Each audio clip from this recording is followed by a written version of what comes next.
Teman-teman yang dirahmati Allah Subhanahu wa taala, malam ini kita akan coba belajar mengevaluasi diri kita ketika kita dapat masalah.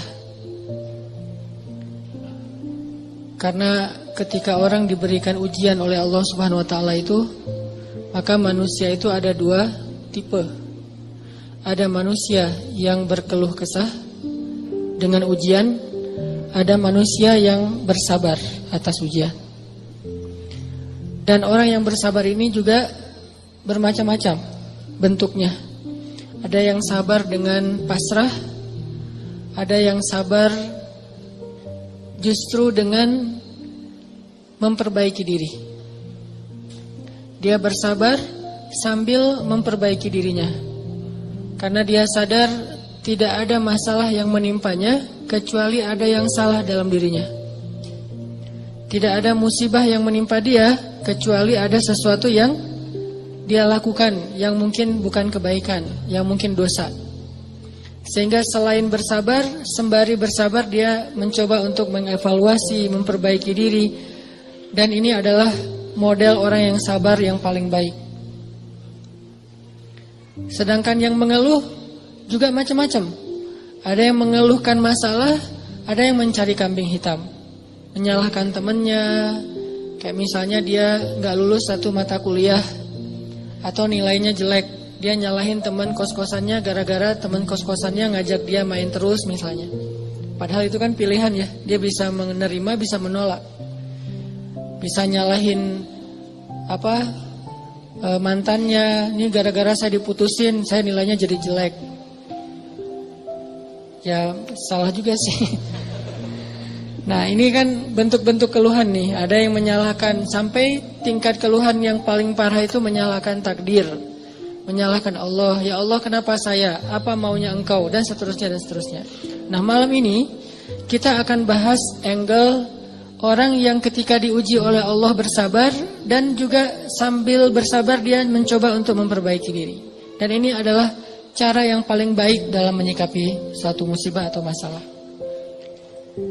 Cara yang paling elegan dan cara yang paling bijak, cara yang paling disukai Allah ketika kita mendapatkan masalah itu justru kita mencari tahu apa salah kita. Walaupun masalahnya bukan dengan keadaan. Kalau menyalahkan keadaan kan susah. Masalahnya kadang dengan orang lain. Orang mencela kita, orang berkata-kata tidak baik kepada kita. Ya memang salah dia, tapi tidak akan menimpa ucapan itu kepada kita kecuali memang ada sesuatu yang terjadi dalam diri kita. Ada sesuatu dosa yang pernah kita lakukan.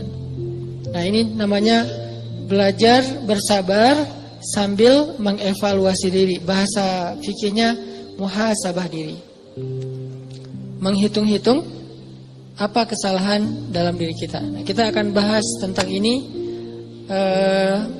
gimana caranya kita menghadapi masalah, menghadapi satu musibah, menghadapi satu kejadian yang tidak enak dengan sabar, tapi nggak sekedar pasif, nggak sekedar mengatakan innalillah wa inna ilaihi rajiun, nggak hanya sekedar mengatakan hasbiyallah wa ni'mal wakil. Gak hanya sekedar merasa ini adalah cara Allah untuk menaikkan derajat saya. Kadang kalau hanya kegeeran kayak gini nih, kita jadi gak pernah menjadi lebih baik. Kan ada orang ketika diuji oleh Allah, boleh sih merasa bahwa ini cara Allah menaikkan derajat saya. Tapi kalau hanya kayak gini doang, rasa-rasanya kita terlalu kegeeran. Dan kalau terlalu kegeeran, kita gak punya dorongan untuk memperbaiki diri. Kalau saya lebih suka angle-nya, kalau orang lain yang kena musibah, kita bilang itu untuk mengangkat derajat dia. Kalau kita yang kena musibah, kita bilang ini karena dosa-dosa saya. Angle kayak gitu tuh lebih enak, lebih produktif. Daripada dibalik, giliran kita yang kena musibah, kita bilang emang Allah tuh pengen mengangkat derajat saya, makanya dikasih musibah. Agak GR ya. Giliran orang lain kena musibah, lo sih banyak dosa.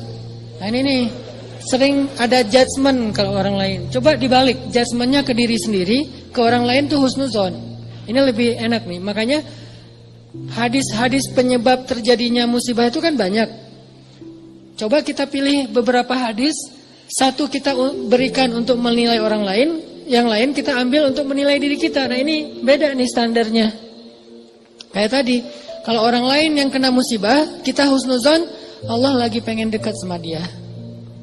Kita husnuzon, Allah pengen menggugurkan dosa-dosa dia. Kita husnuzon, Allah pengen mengangkat derajat dia. Kita husnuzon, emang orang yang paling dicintai Allah tuh biasanya dikasih banyak ujian. Gitu husnuzonnya. Kalau orang lain yang kena masalah atau musibah. Jangan, tuh kan, saya bilang juga apa, itu gara-gara dia dulu zalim sama saya, sekarang dibalas sama Allah. Jangan gitu. Jangan kegeeran bahwa itu kayak karma ya. Gara-gara dia pernah nyakitin kita, sekarang dibalas sama Allah. Belum tentu juga kayak gitu. Kegeeran-kegeeran kita tuh kadang-kadang bikin kita jadi nggak pernah belajar. Merasa udah baik, walaupun dalam kondisi yang paling sulit juga merasa udah baik. Begitu dikasih musibah, wah Allah kangen sama saya nih. Harusnya ke orang lain kayak gitu tuh. Begitu dikasih musibah, wah Allah pengen menghapus dosa-dosa saya. Bagus, nggak salah. Cuman kalau keseringan, ini namanya GR. Nggak tahu proporsional nggak kalau kayak gini terus. Harusnya jangan hanya ini, diutuhkan juga dengan satu angle lain, yaitu angle, oh saya ada salah, oh saya ada dosa, oh saya ada yang keliru. Makanya datang musibah itu tidak akan terjadi musibah kepada saya kecuali karena kesalahan saya sendiri. Kan hadis qudsinya kayak gitu. Hadis qudsi kalimat salah satu dari kalimat hadis qudsi yang panjang. Hadisnya itu panjang banget, satu halaman. Salah satu kalimatnya tuh Allah bilang, hadis qudsi itu kan Allah yang ngomong ya. Cuman captionnya dari Nabi. Gagasannya dari Allah, captionnya dari Nabi. Kalau Quran, gagasan dan captionnya dari Allah. Kalau hadis, gagasan dan captionnya itu dari Nabi. Nah Allah bilang, kalau kalian dapat masalah, kalau kalian dapat nikmat, janganlah kalian memuji kecuali aku. Kalau kalian mendapatkan musibah, janganlah kalian menyalahkan kecuali diri kalian sendiri. Jadi kalau kita dapat nikmat, jangan muji diri. Gua emang ya gini lah. Kita sering kalau ke diri itu yang enak-enak aja diambil. Kalau misalnya orang lain, itu mah kebetulan doang misalnya. Kalau giliran kita, ya ini memang saya memang kayak gini orangnya, bukan sombong ya gitu. Nah ini artinya kita terlalu sering kegeeran. Kalau kita dapat nikmat, yang dipuji adalah Allah. Makanya kalimat yang paling Allah suka itu Alhamdulillah. Itu kalimat yang paling Allah suka. Kita memuji Allah kalau kita dapat nikmat. Kita bilang, hadza min fadli rabbi. Ini anugerah dari Allah, ini hadiah dari Allah, ini kebaikan dari Allah, ini karena Allah ngasih, dan seterusnya dan seterusnya. Jadi yang dipuji itu Allah. Wa amma bi ni'mati rabbika fahaddits, itu membicarakan nikmat Allah. Bukan membicarakan kehebatan diri kita. Tapi kalau diberikan musibah, jangan kita menyalahkan siapapun kecuali diri kita sendiri. Nah ini salah satu angle yang dibangun lewat hadis qudsi. Walaupun kadang bisa kita secara realistis melihat kesalahan orang lain. Untuk apa? Bukan untuk mengkambing hitamkan dia. Kalau emang dia salah, bukan untuk mengkambing hitamkan. Untuk apa? Untuk menghindar, untuk waspada, jangan sampai kita jadi korban dia lagi untuk kesekian kalinya. Kayak ada orang yang zalim. Gara-gara kezaliman dia, akhirnya kita kena batunya nih. Ada orang yang dalam satu tim, misalnya nggak jujur. Akhirnya kita kehilangan satu proyek, satu usaha kita tuh bangkrut gara-gara dia nggak jujur. Memang dia yang salah. Salah satu yang salah itu adalah dia. Dan kita akui bahwa itu kesalahan dia, tapi bukan untuk mengkambing hitamkan dia. Kalau enggak karena kamu tuh enggak ada masalah ini. Enggak, dia bukan satu-satunya, salah satunya. Karena kalau kita enggak punya dosa, mungkin kesalahan dia hanya akan menimpa dia saja. Tapi karena kita juga punya dosa, akhirnya kesalahan dia juga menimpa kita. Tapi Ustadz, ada yang hadis mengatakan, kalau di dalam satu masyarakat ada orang yang berbuat dosa, nanti Allah akan timbakan musibah yang kena bukan cuma dia, sampai tetangganya juga kena. Itu kenapa bisa gitu? Dosa tetangganya apa? Dosa tetangganya membiarkan kemungkaran terjadi. Kesalahan masyarakatnya adalah membiarkan dosa itu tanpa ada orang yang mau memperbaikinya. Itu kesalahan masyarakat. Jadi pesan moral dalam hadis itu bukan orang yang nggak salah terus kena juga, bukan. Orang yang nggak salah itu kena gara-gara mereka membiarkan kemungkaran itu terjadi. Kalau ada usaha dakwah, Allah nggak akan menimpakan. Kalau ada nabi, kalau ada dai, kalau ada ulama yang berdakwah untuk mencegah kemungkaran di situ, maka Allah tidak akan menimpakan musibah itu kepada mereka. Kenapa? Masih ada dai. Sebagaimana Nabi Lut, ketika Nabi Lut masih berdakwah, Allah nggak akan hancurkan gunung di Sodom. Allah suruh dulu Lut keluar, baru dihancurkan. Kenapa? Karena masih ada yang berdakwah. Kalau Nabi Lut tidak berdakwah, walaupun di dalam negeri itu ada orang soleh hidup sendiri dan tidak mau berdakwah, maka Allah akan menimpakan musibah dan mengenai orang soleh. Kenapa orang soleh kok kena padahal dia nggak berdosa? Dosa dia adalah membiarkan kemungkaran. Dosa dia adalah membiarkan kebatilan, tidak berbuat apa-apa. Jadi kita bersyukur juga ada ulama-ulama yang bersuara untuk kemungkaran. Itu salah satu alasan mungkin Allah masih menahan musibah atas negeri kita. Kalau mereka tidak menyuarakan kebenaran dan mencegah kemungkaran, mungkin dari dulu kita udah kena musibah-musibah yang besar. Kalaupun ada musibah-musibah kecil, ini mungkin lebih kepada hikmah yang lain, bukan hikmah karena Allah pengen mengazab bangsa Indonesia. Jadi teman-teman, coba kita perbaiki angle berpikir. Apa yang harus kita persangkakan ketika orang lain kena musibah, dan apa yang harus kita persangkakan ketika kita yang kena musibah. Kalau kita yang kena musibah, salah satunya adalah cari salahnya di mana nih dalam diri kita. Kalau orang lain yang kena musibah, maka berbaik sangka dengan mengatakan Allah ingin mengangkat derajat dia. Berbaik sangka dengan mengatakan Allah pengen dekat dengan dia. Berbaik sangka dengan mengatakan orang yang paling banyak diuji adalah para nabi, kemudian orang soleh, kemudian yang semisalnya, kemudian yang semisalnya. Berbaik sangka dengan mengatakan Allah pengen menggugurkan dosa-dosa dia, sehingga kita nggak pernah menjudge orang lain dan tidak sibuk dengan kesalahan-kesalahan orang lain. Karena pernah saya kena musibah, misalnya motor saya hilang. Dulu banget, saya baru beli motor, baru 2 bulan terus hilang. Teman saya bilang gini, Ustaz kurang sedekah nih, digituin. Ya sih, saya akan nggak mungkin dong saya ngebantah kan ya. Oh iya ya mungkin, cuman kan nggak enak ya. Orang lagi kena musibah, bukannya dia empati atau apa gitu, malah Ustaz kurang sedekah nih, dia menjudge.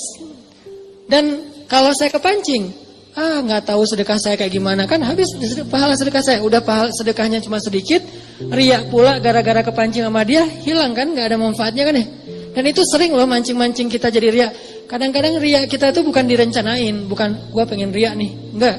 Kalau kelas kita insya Allah enggak gitu-gitu amat lah. Enggak mungkin kita sedekah pengen pamer, kita beribadah pengen pamer, kita tilawah pengen pamer. Kita tahu lah itu mah sia-sia. Tapi kadang riaknya tuh muncul gara-gara kepancing sama orang lain. Lo nggak pernah gua ngeliat baca Quran? Wah lo nggak tahu gua di HP ini ada Quran sampai 5 aplikasi loh. Buat apa juga banyak-banyak sama aja isinya. Aplikasi Al-Quran tuh ada 5 di sini dan sehari tuh coba lo lihat dan terakhir udah baca sampai surat berapa. Kan kepancing tuh. Riaklah kita gara-gara orang lain atau misalnya taklim atau apalah atau umroh, haji, sedekah kayak gitu-gitu. Ada yang mancing. Lo nggak peduli banget dengan saudara-saudara kita yang di Palestina. Itu di sana tuh ngeri banget loh keadaannya. Lo kayaknya biasa-biasa aja. Lo ngelihat gue main, tapi gue tuh sedekah, gue tuh donasi terus setiap minggu tuh ngirim 1 juta, habis kan? Ini riya yang kepancing namanya. Dan sama statusnya dengan riya yang direncanain, makanya jangan gampang kepancing. Dia ngomong gitu ke saya lagi hilang motor, dia bilang Ustaz kurang sedekah. Kemarin ketinggalan dompet, ketinggalannya di rumah ternyata. Nggak tahu kemana dompet, panik gitu kan, soalnya SIM 2 di situ baru dibikin. Udah gitu kartu ATM gitu, terus ada foto anak. Alhamdulillahnya nggak ada duit. Tapi kan kartu lumayan tuh, blokir ATM dulu, terus mau ngirim SIM, mau ngurus SIM juga, ngurus KTP, apalagi sekarang lama ngurus KTP-nya, masa kemana-mana saya mau bawa surat gitu, nunjukin kan naik pesawat, males banget kan ya, nggak keren kalau nggak ada kartu teh. Mana-mana mau check-in pesawat, tunjukin kertas. Aduh gimana rasanya nih, berat. Tiba-tiba ada yang iseng lah gitu. Udah tahu orang kena musibah Ustaz banyak dosa, Ustaz ini segala macam. Iya sih, emang banyak dosa, tapi nggak usah diomong-omongin kan gitu ya. Jadi malah karena kita juga udah